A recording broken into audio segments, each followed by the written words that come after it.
মেয়ের মা হয়ে ওঠার গল্প, একজন স্বামী স্ত্রীর ভালোবাসা যে বন্ধন সেটার আসলে গল্প। তুমি আমার কে নাটকটি দর্শককে আসলে কাঁদাবে এবং কাঁদাচ্ছেও। আমি বলবো বিশেষ করে পুরুষ।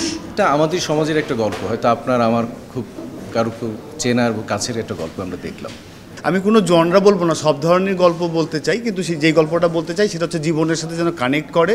তো প্রথম যখন স্টার্ট করছিলাম তখন আসলে খুব একটা ফলাফল পাইনি এবং আমি হেরেও যাইনি। তো না হেরে সেটাকে কন্টিনিউ করে আজকে এসে যখন তুমি আমার কে করছি, তুমি আমার কে হচ্ছে একটা অন্য একটা জায়গায় মানুষ পছন্দ করছে, আমি চাই যে আরও ছড়াক। ওদের স্বপ্ন পূরণে পাশে থাকতে পেরে আমরা গর্বিত। আপনারা যারা মনে করেন যে প্রেগনেন্ট হওয়া খুবই সহজ, একটা নারী মা হওয়া খুবই সহজ, তারা বলবো যে তাদেরকে বলবো নাটকটি দেখেন।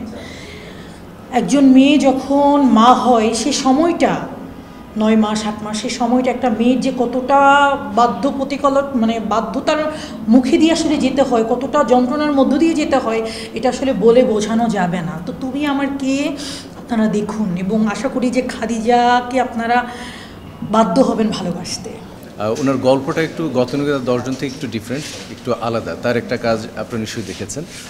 তো তুমি আমার কি আসলে আমার খুব ভালো লেগেছে, মনে হচ্ছে এটা আমাদের সমাজের একটা গল্প, হয়তো আপনার আমার খুব কারো খুব চেনার কাছের একটা গল্প আমরা দেখলাম। গল্পটা এরকমই একটা গল্প, সমাজের চেনা জানা একটা গল্প আপনারা দেখতে পাবেন, এর থেকে অনেক কিছু শিখতে পারবেন।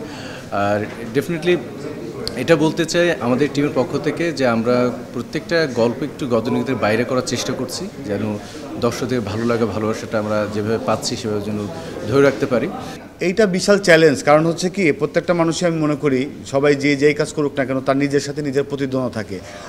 আমার এখন মনে হয় যে আমি এটা ভালো করতেছি, এর থেকেও আমার ভালো করতে হবে, সামনে আরও ভালো করতে হবে, আরও ভালো করতে হবে।